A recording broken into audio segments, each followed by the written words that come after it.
What do you think? What's one of your favorite topics you've ever covered, or something that you just got so obsessed with? Well, UFOs for sure. Yeah, let's talk some aliens.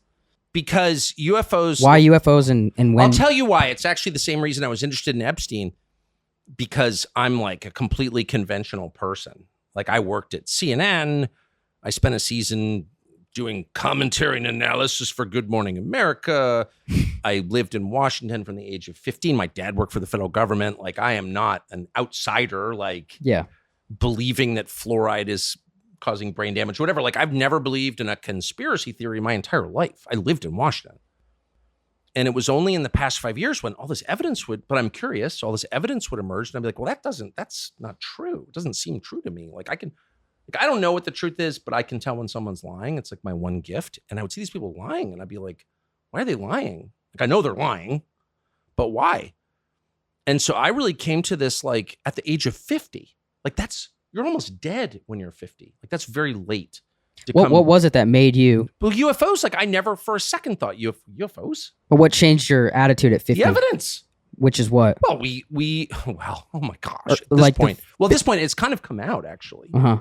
The Pentagon was required by the last defense authorization bill to like produce some of their files on UFOs. And it turns out they have known about this since the end of the Second World War, which ended in 1945, been a huge increase during the war as well.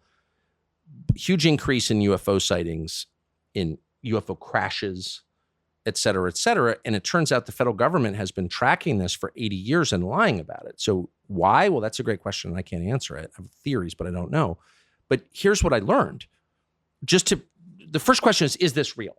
Or am I just being a crazy person who's spending too much time on the internet? Well, this summer, we got a call. We didn't reach out. This person called us. Lexi, who's standing right there, who's a genius, one of our producers, gets his call from this guy who's a tenured Stanford medical school professor, and he wants to come on the show. Now, this guy has a couple patents, and so he's rich. And he's got tenure at one of the most prestigious schools in the world. So, like, he's not a flake. He comes on, and he's like, 11 years ago, the U.S. government reached out to me because I'm an expert on head injuries, on brain injuries, traumatic brain injuries, as a physician, and they had all these court cases from families of U.S. servicemen, over 100, who'd been killed by UFOs. And the Department of Defense was refusing to give them death benefits or medical benefits. And I'm like, and he's like, so they're in the courts. And I was like, there are over 100 servicemen killed by UFOs? Like, what? He's like, yeah, and there are court cases about it. I'm like, why isn't this on the front page of the New York Times? I don't know. But he goes, I'm involved in it. I'm one of the researchers. I'm the expert witness in these cases. Holy shit. What does that mean? And he's like, for example, UFOs appear to be attracted for whatever reason to nuclear energy. So at nuclear missile bases in the upper Midwest, for example, nuclear-powered aircraft carriers, nuclear-powered submarines are all getting buzzed by these objects, including underwater. And in a number of cases, these things have landed on military bases, including famously in Germany, in West Germany in the 70s. And servicemen have approached them. Like, what is this thing? There's this like giant glowing thing on the base. And they approach and they get traumatic brain injury. Like they are rendered. Like, they get brain damage or they're killed. And he studied their brains. And they have, this is all totally real. This is the Department of Defense, dude. And they've all had this damage from some kind of powerful energy that we cannot identify. So then this guy's like, wow, he's just a scientist. He never believed in UFOs. He's like, this is real. I cannot believe this is real. This is like crazy. He should start to do research on it. He's still at Stanford. And it turns out that actually, yes, these things have been shot down and crashed, and the U.S. government has the wreckage, and it's being held by defense contractors, Raytheon, Lockheed, which are big independent companies, but that work for the U.S. government. They're really part of the Department of Defense, but they're separate. So their sunshine laws don't apply to them. You can't actually get information from them. It's a very tricky way to hide information. And they have the wreckage from these crafts. And I'm like, really? Are we positive these aren't like advanced Russian or Chinese? No, of course not. So is it more like the government or whatever is just this good at hiding it, or people just don't care? Well, I think it's a combination of both. I think it's too big for people to metabolize. Like if Prince Harry says something stupid, everyone's like, I can't believe Prince Harry. Because like that's manageable. You can like, oh, this douchey fake prince with his stupid wife from Santa Monica. Like I get that. But the idea that we're not alone in the universe and we're getting buzzed by these objects whose behavior defies physics, like that just explodes too many categories in my head. I just can't deal with it. And I think that's part of it.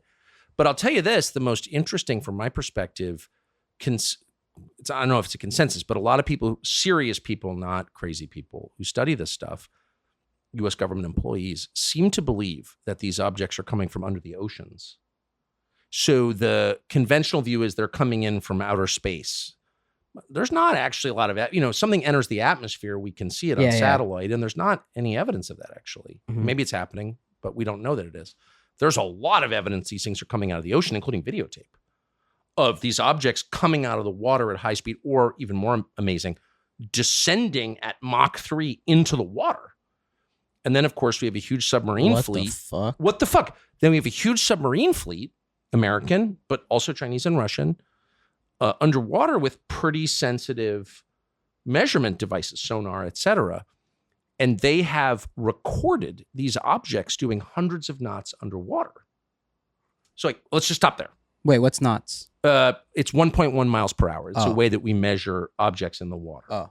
It's 1.1 miles. It's a little more than mile per hour. And a mile is a measurement that we use in the United States. Right. It's distinct from a kilometer, which I think is right. Yeah. Common in Canada. But anyway, these things are moving at impossibly high speeds. So let's just apply common sense for 1 second. If I take a 45 ACP, a 45 caliber handgun and fire it at you underwater in, say, a swimming pool, 50 feet away, you can catch the bullet because the resistance is so strong from the water that objects can't move that fast underwater. We know that. But they are, and they're moving without any visible means of propulsion. So no wake, no bubbles. Where have we tracked that? All over the world.